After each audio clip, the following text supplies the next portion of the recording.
By Faith I Live, 1965. The Pleasures of Nonconformity. We were about 30 miles from Baghdad, traveling along a well-paved two-lane highway, when the driver said in a matter-of-fact tone, "We are now driving through the plain of Dura." Startled out of my daydreaming, I looked at my physician friend who was behind the wheel. "The plain of Dura?" I asked.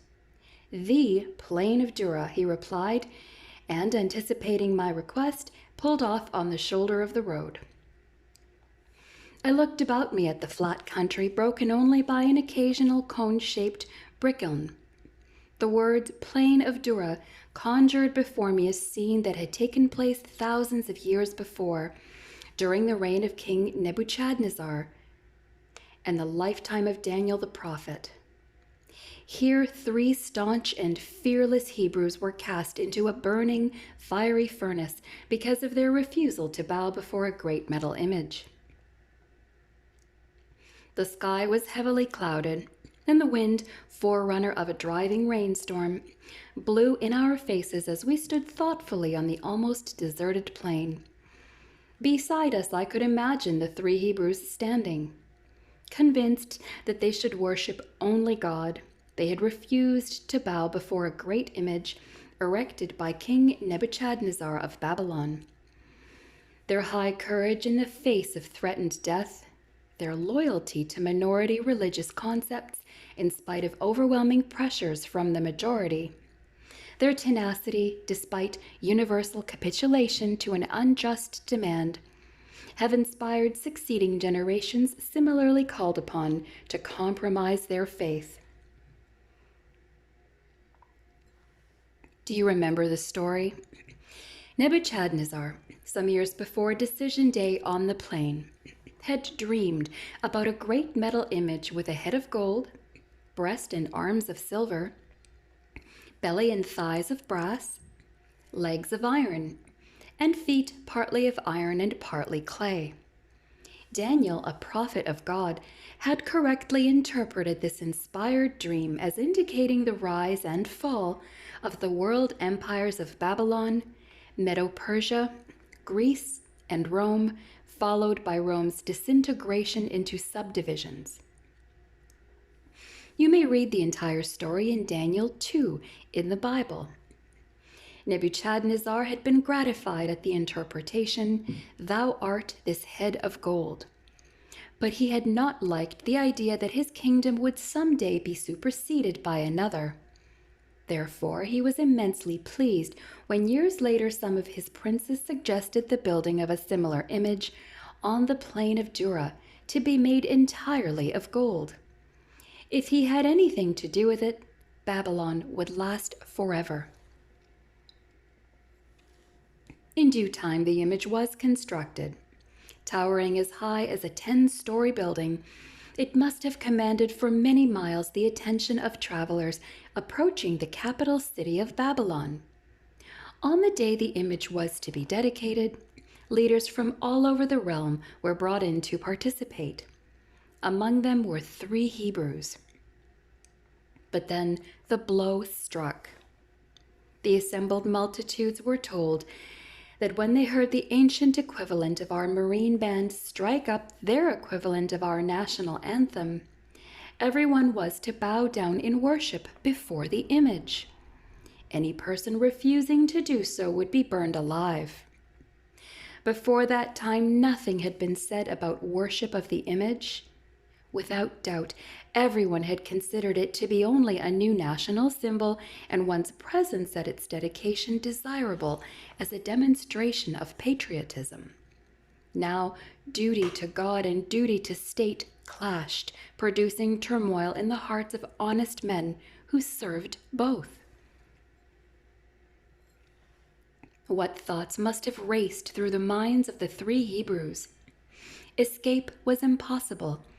Any attempt to leave the vast throng would be immediately noticed.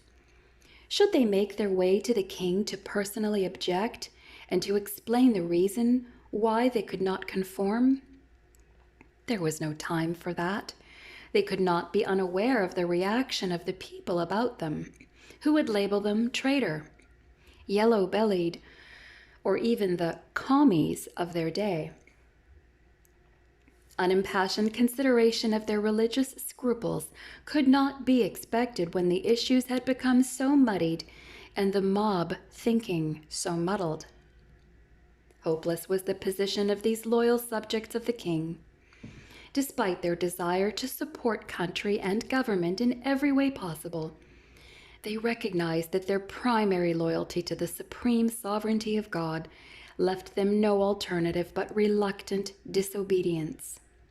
So complete was their commitment to God that they chose the promised horrible death rather than perform an act indicating rejection of Jehovah.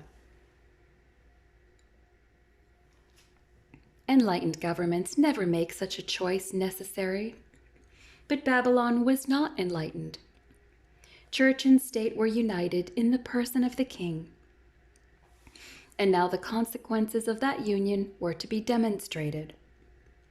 As everyone else bowed, the three Hebrews remained stiffly erect. I have never been able to convince myself that they were the only worshippers of God in that vast crowd. Because Israel at that time was a captive nation in Babylon, I believe it highly improbable that such a large and well-publicized assemblage contained only 3 Israelites.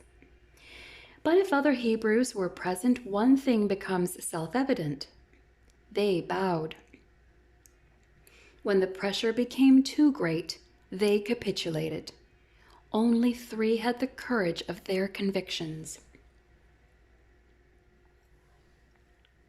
What would a Hebrew who bowed say to the 3 who would not? I can imagine one whispering, "Get down, you fools. You can believe in your heart whatever you want, but don't take a chance on your lives. What good will you be to anyone as martyrs? Get down with the rest of us." But the daring men of conviction remained stoically unmoved. Years later, similar unbending religious convictions forced an intrepid band of pilgrims to risk their lives on the high seas of the Atlantic in a tiny ship, seeking to land where they too could worship God according to conscience. On numerous occasions, I have looked down on Plymouth Rock and tried to imagine them setting foot on the new shore and subsequently founding a colony that provided the religious freedom which meant more to them than life. Every American who has not forgotten his country's heritage can identify with these 3 Hebrew worthies. What must it have been like to have the stern eyes of an incredulous nation upon them? Sense the anger of the king. The eyes of the nation were upon him too. His prestige was at stake, as was the security of the nation.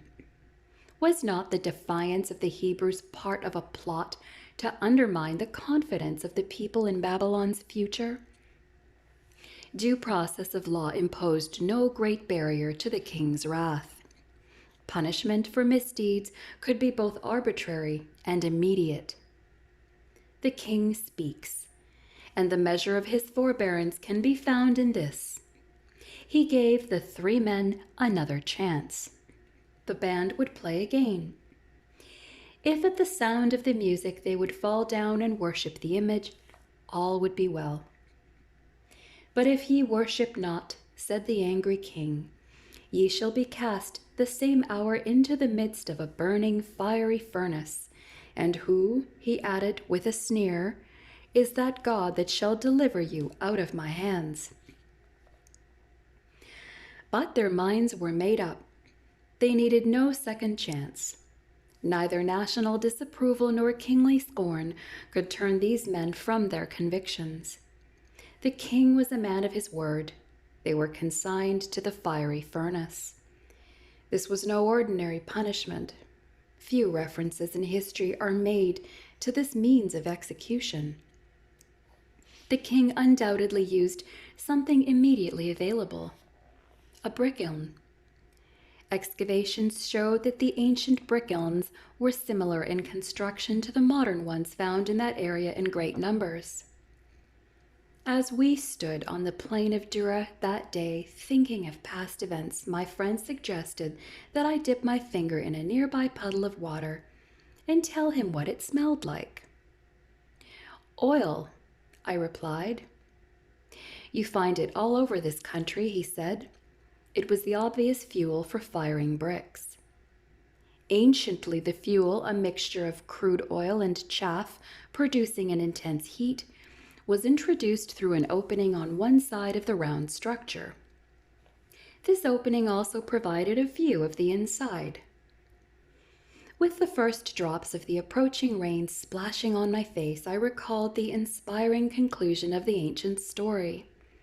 As the multitude watched breathlessly, the three men were hurled into a nearby brick kiln, heated far beyond its ordinary maximum. Instant death followed, not for the victims, but rather for the executioners. If the king, seated nearby observing the proceedings, was unnerved by this, soon thereafter he was startled beyond measure. Jumping to his feet in astonishment, he cried to those around him, "Did not we cast 3 men bound into the midst of the fire?" They answered and said unto the king, "True, O king." He answered and said, "Lo, I see 4 men loose, walking in the midst of the fire, and they have no hurt, and the form of the 4th is like the Son of God." Please refer to Daniel chapter 3, verses 24 and 25. Have you ever wondered how the king knew what the Son of God looked like? One answer presents itself. These Hebrews had not been quiet regarding their beliefs. They had spoken of their conviction that someday soon the Messiah would appear. When the king saw the glorious form of the 4th man in the fiery furnace, perhaps he concluded that the moment of the arrival of the Messiah had come. In a vital moment of clarity, he saw that the religious convictions of these men had been right after all, and he recognized the wrongfulness of his own action. Calling into the fiery furnace, he asked the men who were there to come out. The 3 who had been cast in did so, and the 4th, needed no longer, disappeared. When the 3 stood again before the king, he found that the fire had not harmed them. Their hair had not been singed, their clothing was undamaged, and they did not have upon them even the smell of fire. By a miracle, God had preserved those who had honored him. The monarch concluded his dedication services for the image by speaking a blessing for the God of heaven, who had delivered his servants that trusted in him, and have changed the king's word, and yielded their bodies, that they might not serve nor worship any god except their own God.